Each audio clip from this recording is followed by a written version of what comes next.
it is stomach, or it is beginning of duodenum. Look here, that is the stomach, and it is part superior duodenum. And peritonium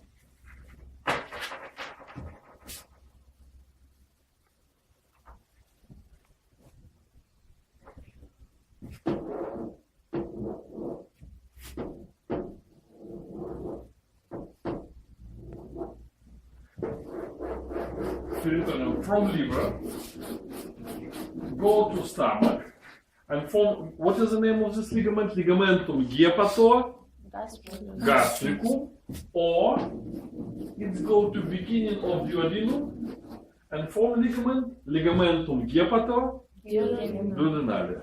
And these two ligaments together, ligamentum hepatogastricum and ligamentum hepatoduodenale together, has name leather amentum, amentum minus. That is why he is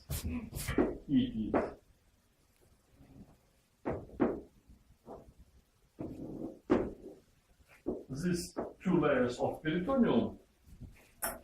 Let's try amentum minus, leather amentum, and it consists of two ligaments, ligamentum hepatogastricum and ligamentum hepatoduodenale. From stomach, peritonium, two layers of peritonium go downward, make turn, go upward, and from greater amentum, these four layers of peritonium consist of form greater amentum, amentum major. Then it is pancreas,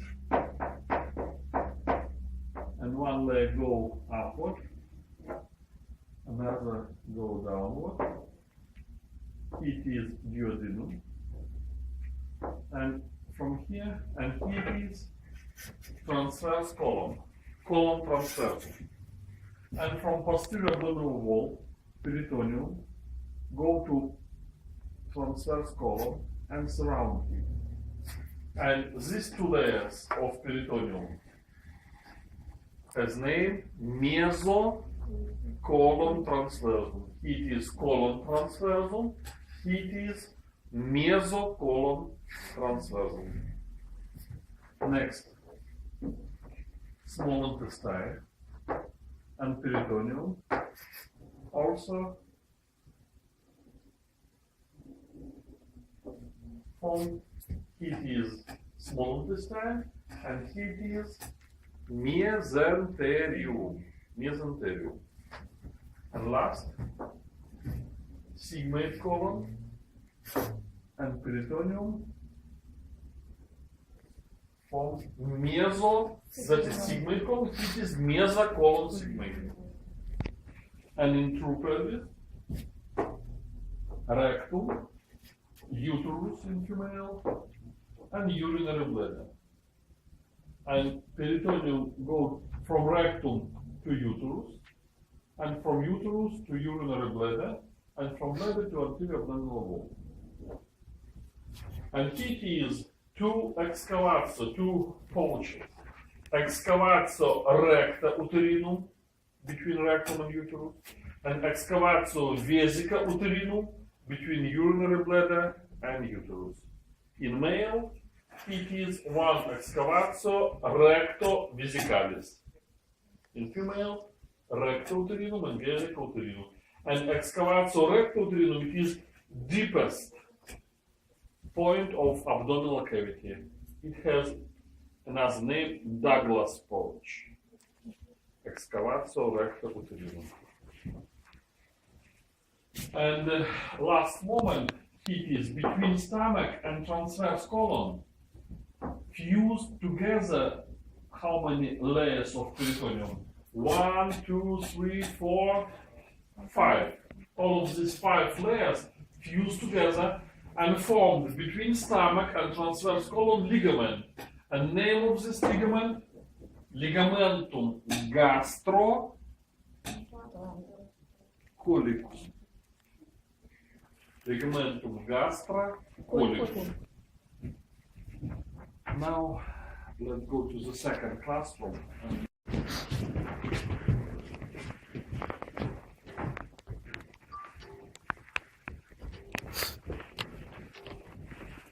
What is it? Here it is. What is this falciform ligament?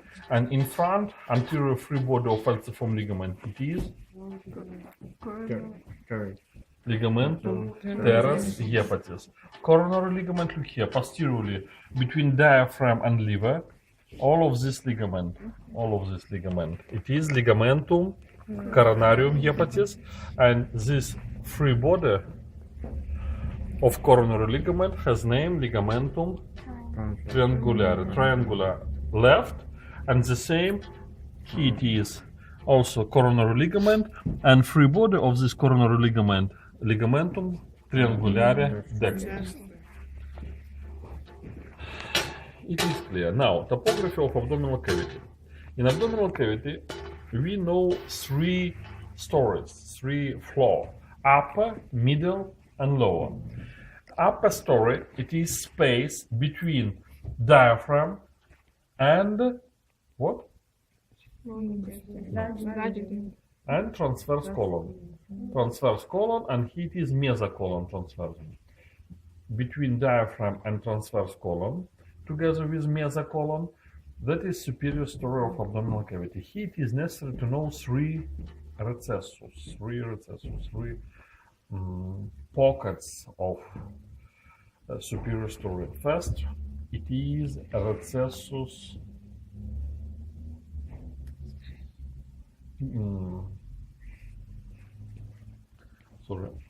Mobeta, not recessus, mobeta bursa, three bursa.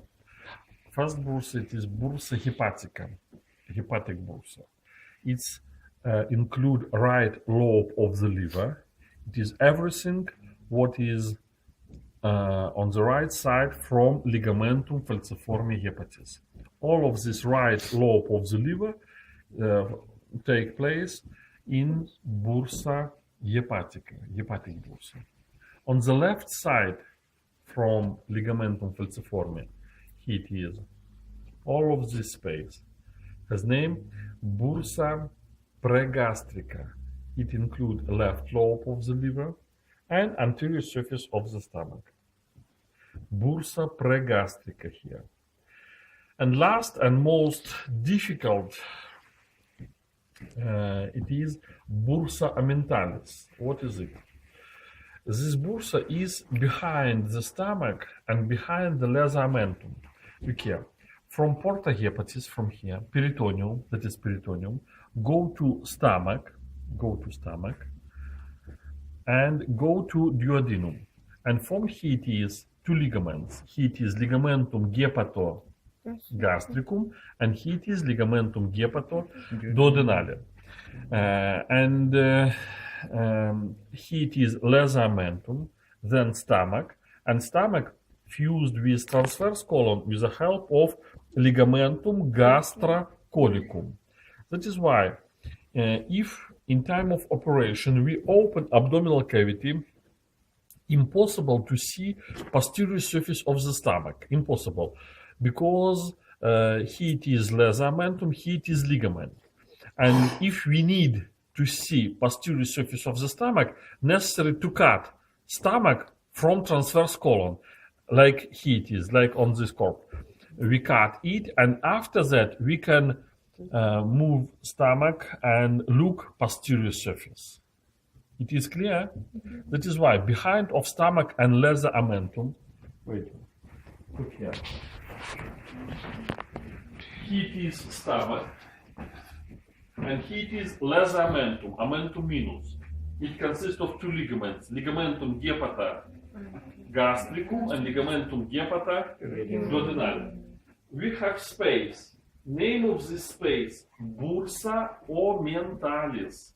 Bursa amentalis is behind of lesser amentum and behind of stomach. These two, lesser amentum and stomach, form anterior wall of this bursa. Clear it is?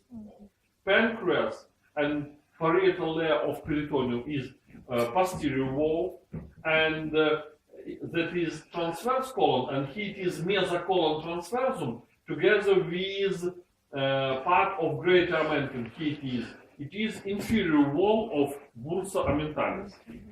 This is why we have space behind the stomach, and name of this space bursa ommentalis, and only in time of operation, when we open abdominal cavity, we can put our finger into this bursa behind of ligamentum hepatoduodenale. That is ligamentum hepatoduodenale, and behind of this ligament we have opening, foramen.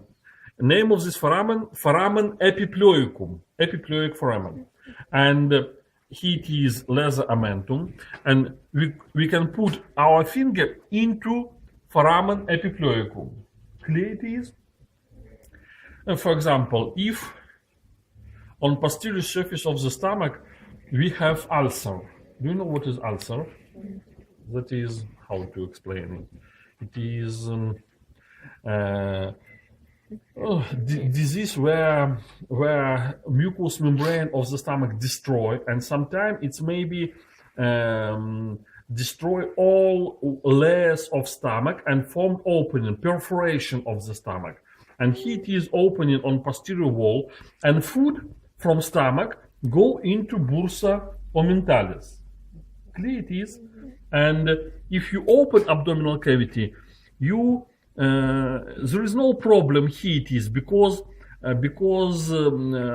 opening, perforation of the stomach on posterior wall, and we put our finger into foramen epiploicum, and then look, and you can see here it is potato or apple. Clear it is? Necessary to do what? Necessary to cut stomach from transverse colon. What is the name of ligament? Ligamentum gastrocolicum. Move stomach here it is. Tie this opening or remove part of the stomach if it is necessary to do, and wash bursa ommentalis, and after that, one again, join stomach to transverse colon.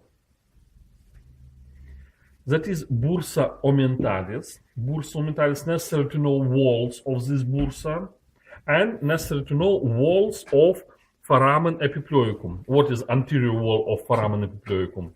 It is ligamentum hepatoduodenale. Superior wall of foramen epiploicum, it is lobus caudatus of the liver. Here it is lobus caudatus. Inferiorly here it is duodenum, and posteriorly that is peritonium, which pass from liver to left kidney, and name of this ligament, ligamentum, here it is ligamentum hepatorenale. Here it is ligamentum hepatorenale. It passes from liver to right kidney. That is walls of foramen epiploicum. Now, middle story from transverse colon to enter into true pelvis. From transverse colon to true pelvis. All of this space, it is middle story of abdominal cavity. What is here? Laterally, it is colon ascendens, and here it is colon descendens. Between colon descendens and abdominal wall, all of this space has name lateral canal, canalis lateralis sinister, and here it is between colon ascendens and abdominal wall, canalis lateralis dexter.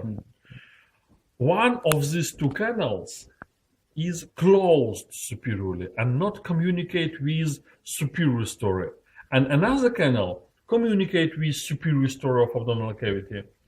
And what do you think? Which canal? Right or left? Superiorly closed and not communicate with superior story. Left. Look here, left, because here it is. Do you remember what is the name of this ligament on the left side? Colicum. Very good. And what is above of this ligament? Spleen. It is spleen.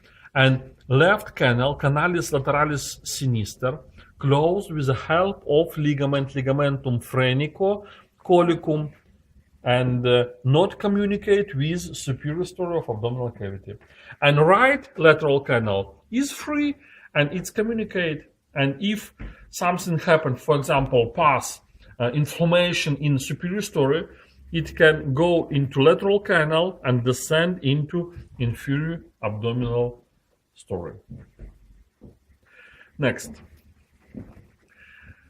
That is two canals, right and left lateral canal. All another space under the colon, all of the space. What is here? That is small intestine. And small intestine has what? What is it? Mesenterium. And mesenterium attached to abdominal wall, to posterior abdominal wall, and divide all space under the colon into two sinuses. Here it is sinus mesentericus sinister, and here it is sinus mesentericus dexter. And it is also necessary to know some pockets of peritoneum. For example, in place where duodenum continue into jejunum, two pockets, recessus duodenojejunales superior and recessus duodenojejunales inferior. Another two pockets in place where ileum, it is ileum, insert into the cecum. It is recessus ileocecalis superior and recessus ileocecalis inferior. Next recessus behind the cecum, it is recessus retrocecalis, and last recessus in loop of sigmoid colon, it is recessus intersigmoidus. That is all in medial story, and in inferior story, necessary to know only excavatio. Do you remember? Excavatio rectouterинum and excavatio vesicouterинum. That is female corp, and it is uterus. It is uterus, and between uterus and rectum, it is Douglas pouch. It is excavatio rectouterинum, and it is between uterus and urinary bladder, excavatio vesicouterинum. In male, it is only one excavatio recta vesicalis.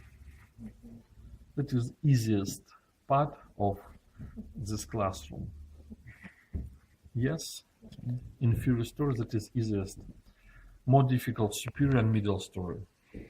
One diagram, course of peritoneum, and topography of abdominal cavity. Okay? That is all today. It is on next Friday, yes? Yes. And you bring me parents from their surface that you was in, is that you will on medical checkup. Yeah.